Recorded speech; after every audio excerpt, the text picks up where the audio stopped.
শমশেরগঞ্জে বোমা উদ্ধার। এবার শমশেরগঞ্জের জোতকাশী আমবাগান থেকে 2 বালতি তাজা বোমা উদ্ধার করল জঙ্গিপুর পুলিশ জেলার অন্তর্গত শমশেরগঞ্জ থানার পুলিশ। সোমবার রাতেই উদ্ধার করা হয় বোমাগুলো। মঙ্গলবার সকালে বোমা উদ্ধারের খবর এলাকায় ছড়িয়ে পড়তেই এলাকা জুড়ে আতঙ্কের সৃষ্টি হয়। বোমা উদ্ধারের জায়গা ঘিরে রেখেছে পুলিশ। খবর দেওয়া হয়েছে বোম স্কোয়াড টিমকে। কে বা কারা পূর্ব দেবীদাসপুর সংলগ্ন জোতকাশী আমবাগানের ভিতরে বালতি করে বোমা রেখেছে তার তদন্ত করে দেখছে শমশেরগঞ্জ থানার পুলিশ।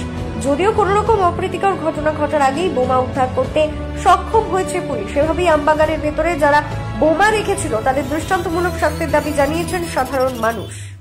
এই বোম রেখে চলে এসে বাগানে, কেটা কিছু বুঝতে পারি না। তারপরে তো সকালে দেখছি কি পুলিশের গাড়ি, তো বোম দেখতে পাচ্ছি। আতঙ্ক রয়েছে। আতঙ্ক তো হবে, আমরা ই করছি তো আতঙ্ক হবে না? আতঙ্ক আপনা মনে হয়েছি।